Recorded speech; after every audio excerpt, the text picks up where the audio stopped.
अकाल मृत्यु के बाद आत्मा को शांति क्यों नहीं मिलती है?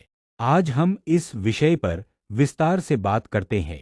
सबसे पहले जानते हैं कि अकाल मृत्यु का क्या अर्थ होता है। जीवन के निर्धारित समय से पहले अचानक से मृत्यु हो जाना ही अकाल मृत्यु कहलाता है।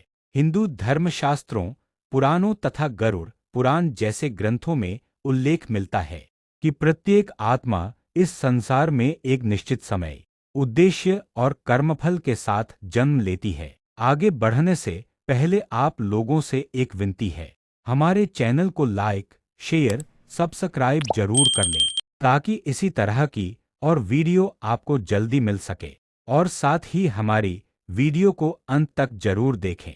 दोस्तों, जब आत्मा अपने समस्त कर्मों को पूरा करके ईश्वर की इच्छा से मृत्यु को प्राप्त करती है तो उसे शांति मिलती है और वह अगले जन्म या मोक्ष की ओर बढ़ जाती है।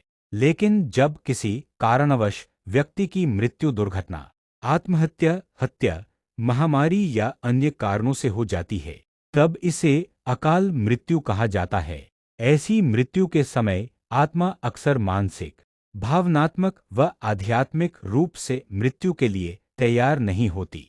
वह अचानक अपने शरीर से अलग हो जाती है और अपने अधूरे कार्यों, इच्छाओं या परिवार के प्रति मोह से मुक्त नहीं हो पाती। यही कारण है कि वह आत्मा इस भौतिक संसार से जुड़ी रहती है और भटकने लगती है। अकाल मृत्यु के बाद आत्मा का चित्त अशांत होता है। उसे यह भी समझ नहीं आता कि वह जीवित नहीं रही, जिससे वह असमंजस, पीड़ा और डर में डूबी रहती है। गरुड़ पुराण के अनुसार जो आत्माएं अकाल मृत्यु का शिकार होती हैं, वे यमलोक नहीं जा पाती और पृथ्वी लोक में ही अटकी रहती हैं। उनका सूक्ष्म शरीर, जिसे प्रेत योनि भी कहा जाता है, उन स्थानों, लोगों या वस्तुओं के आसपास भटकता रहता है जिनसे वह मृत्यु से पहले जुड़ी होती है। यदि मृत व्यक्ति के परिजन उसका विधिवत श्राद्ध, तर्पण, पिंडदान, गीता पाठ, रुद्राभिषेक, ब्राह्मण भोज या गंगा जल से स्नान आदि न कराएं, तो आत्मा को शांति नहीं मिलती।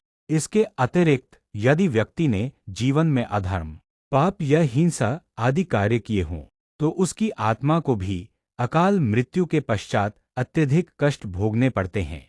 वह आत्मा कई बार पिशाच, प्रेत या अज्ञात शक्तियों के रूप में भी मानी जाती है और दूसरों को भी परेशान कर सकती है।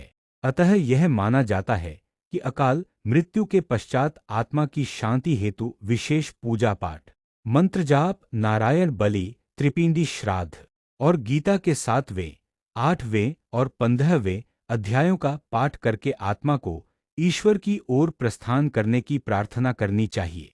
तभी वह आत्मा अशांति की स्थिति से निकलकर अपने अगले कर्मपथ या मोक्ष की ओर अग्रसर हो पाती है।